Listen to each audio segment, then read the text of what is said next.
खिलाफ प्रदर्शन किया जा रहा है। तो आम आदमी पार्टी वर्सेस बीजेपी, ये जो लड़ाई है वो रुक नहीं रही है। बीजेपी सड़कों पर उतरकर प्रदर्शन कर रही है। देखिए, गली गली में शोर है, मनीष सिसोदिया चोर है, इस तरह की तख्तियां, बैनर, प्लेकार्ड्स लेकर बीजेपी के कार्यकर्ता आईटीओ पर प्रदर्शन कर रहे हैं। सर, पहले एक्साइज स्कैम और अब जाकर के एजुकेशन मॉडल पर भी आप लोगों ने सवाल उठाए हैं। सीबीसी की जो रिपोर्ट है उसको आप लोगों ने रखा है सामने। क्या लगता है सर कि रेजिग्नेशन चाहिए या ऑलरेडी सीबीआई के स्कैनर में ऑलरेडी मनीष सिसोदिया है? देखिए, पहले स्वास्थ्य मंत्री इनके जेल में है और शिक्षा मंत्री बने शराब मंत्री, जिन्होंने शराब का घोटाला किया और उसमें हजारों करोड़ शराब माफिया को लुटा दिया, दिल्ली के टैक्स पेयर का पैसा लुटाया है। तो आज जनता जवाब जानना चाहती कि आपने शराब माफिया से मिलकर जो खजाना लुटाया।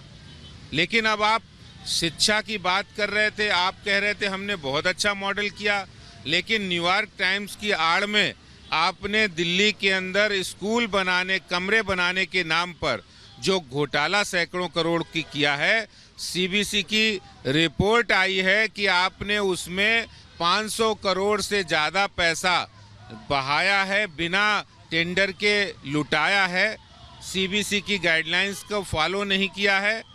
और पीडब्ल्यूडी ने ये कहा है कि 29 वहाँ पर 29 अंडर रिजर्व वाटर बनाए गए हैं, लेकिन जब ग्राउंड पर चेक किया गया तो सिर्फ वहाँ 2 निकले।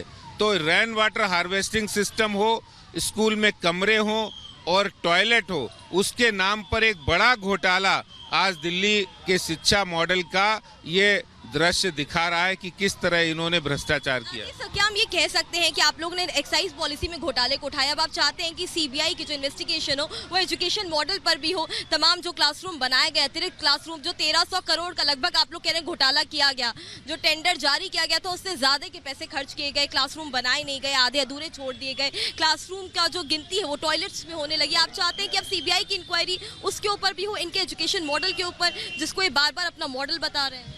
देखिए, जो कमरे बनाने का मामला है, 860 करोड़ रुपए का इन्होंने टेंडर किया है और 6133 कमरे बनाने थे, लेकिन 4027 कमरे ही बने, जबकि 1350 करोड़ रुपए खर्च कर दिए इन्होंने, जो कि गैर कानूनी है, गलत तरीके से किया गया है।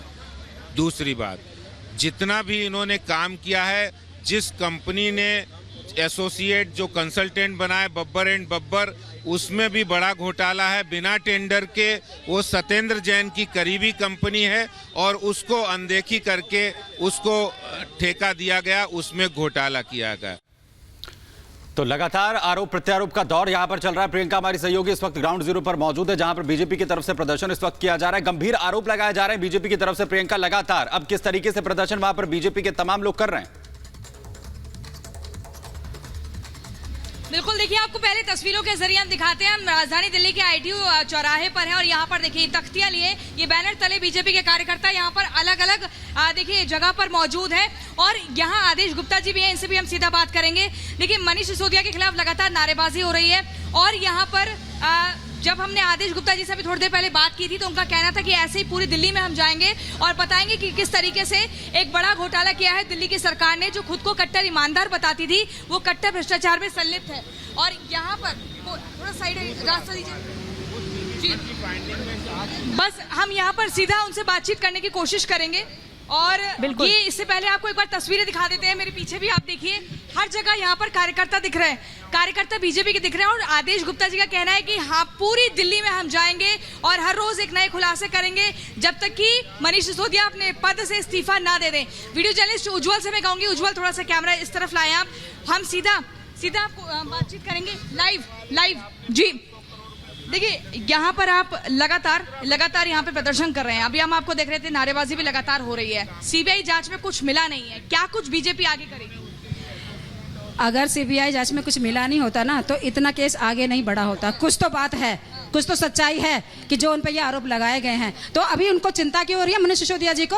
अभी आगे आगे होने देना चाहिए ना, आगे सब कुछ निकल के आएगा सामने। अभी खाली वो शोर मचा के ये दिखाना चाह रहे हैं, बेचारा अपने आप को महसूस कराना चाह रहे हैं। देखिए, हम कोशिश करेंगे, ऑलरेडी यहाँ पर लगातार तमाम मीडिया कर्मी है जिनके साथ आदेश गुप्ता जी की बात हो रही है, और हम यहाँ पर लाइव उनसे सीधा बिल्कुल प्रियंका पूछेंगे। जब तक आदेश गुप्ता आते हैं रिपब्लिक भारत के कैमरे पर, लेकिन आदेश गुप्ता ने बड़े बड़े सवाल उठाए। इससे पहले भी उन्होंने रिपब्लिक पर बात की और कहा कि सीवीसी की रिपोर्ट का हवाला दिया गया, जो अब अभी तक तो आबकारी घोटाले का जिक्र किया जा रहा था, इस पर सवाल किए जा रहे थे। अब वो कह रहे हैं कि शिक्षा की नीति को आगे बढ़ाने के लिए भी धांधली हुई है। केजरीवाल कह रहे हैं कि आपने जबरदस्त महंगाई करी है, बीजेपी ने तमाम टैक्स लगाए हैं, उलूल जुलूल टैक्स लगाए हैं। गुजरात में भी गरबा पे जो संस्कृति कार्यक्रम है उस पर भी टैक्स लगाए, इसलिए बीजेपी बौखला रही है और आपको घेर रही है। देखिए, असली बौखलाहट उनकी सामने नजर आती है। वास्तव में अरविंद केजरीवाल और मनीष सिसोदिया पर यह कहावत बिल्कुल सिद्ध होती है, जो फिल्मी गाना है कि आप अंदर से कुछ और, बाहर से तो कुछ और नजर आते हैं। बाखुदा शक्ल से, बाखुदा हरकतों से तो आप चोर नजर आते हैं, और ये चोरी आपकी जब पकड़ी गई है तो आप बौखला गए हैं। चोरी कैसे पकड़ी गई है? आरोप सिद्ध नहीं हुआ है। वो कह रहे हैं सीबीआई को अठन्नी नहीं मिली, बीजेपी बिना बात के आरोप लगा रही है। देखिए, अठन्नी चवन्नी की तो सीबीआई और बाकी एजेंसियां जाने, लेकिन भारतीय जनता पार्टी ने एक सवाल किया कि आपने शराब माफियाओं का कमीशन 2% से बढ़ा के 12% क्यों किया? आपके रिश्तेदार लगते थे, आपके नातेदार लगते थे, आपके भाई थे, जरूर आपने उनको फायदा पहुंचाने के लिए किया। कोई ऐसे नहीं उनका कमीशन बढ़ा था, वो भी शराब माफिया का। पहली बात, हजारों करोड़ का फायदा पहुंचाया। दूसरा मेरा सवाल है कि आपने रिहायशी कॉलोनी में ठेके खोलकर लोगों को, युवाओं को शराब के नशे में धकेलने का काम किया। केजरीवाल यही कहते थे 7 साल पहले कि कहीं शराब के ठेके खोले नहीं जाएंगे, जहां खोले जाते वहां भ्रष्टाचार होता है। घोटाला कितने का हुआ है? वो कह रहे हैं बीजेपी वालों के पास एक फिगर नहीं है, हर अलग अलग नेता अलग अलग घोटाले की फिगर बताते हैं, एक बताइए। देखिए, शायद उन्हें पता नहीं है ये घोटाले की सही आंकड़ा तो जांच एजेंसी देखेंगी, लेकिन मैं सवाल कर रहा हूं 144 करोड़ आपने क्यों माफ कर दिए? 30 करोड़ आपने वापस क्यों कर दिए? 2% कमीशन बढ़ाकर 12% क्यों कर दिया? आपने ब्लैक लिस्टेड कंपनियों को ठेके क्यों दिए?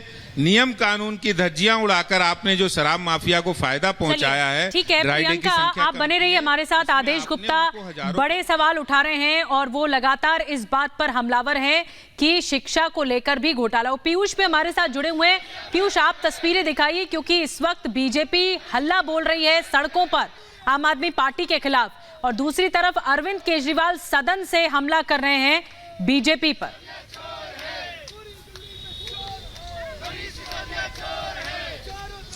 बिल्कुल बिल्कुल, ना सिर्फ सदन में हंगामा हो रहा है बल्कि सड़क पे भी हंगामा हो रहा है। इस वक्त बीजेपी के विधायक जिन्होंने क्लासरूम घोटाले को लेकर सवाल खड़े किए, उनको बाहर कर दिया गया। देखिए, एक प्लेकार्ड लेकर बीजेपी विधायक बाहर आए, इसमें लिखा हुआ है शराब माफियों को संरक्षण देने वाली जनता का विश्वास खोने वाली सरकार स्टेप डाउन। तो अब बीजेपी ये मांग कर रही है कि सरकार को इस्तीफे दे देना चाहिए। सर, आप ये लेकर बाहर आए जिसमें आपने मांग की है कि आप रिजाइन करें दिल्ली सरकार, साथ साथ क्लासरूम घोटाले भी निकल के सामने आए, क्या कहेंगे आप? देखिए, सबसे पहले तो ये सत्र बुलाने में बहुत करोड़ों का खर्च होता है। ये सरकार को अगर हमें बाहर ही निकालना है रोज रोज, तो फिर ये सरकार प्रेस कॉन्फ्रेंस ही कर ले। दूसरी बात कि हमने आज 4 मुद्दे लगाए थे, जिसमें भ्रष्टाचार सत्येंद्र जैन और मनीष सिसोदिया, जिसमें क्लासरूम पर हुआ भ्रष्टाचार, और जिसमें हमारा शराब नीति और पानी पर हमने आज लगाया था। हमारा शॉर्ट ड्यूरेशन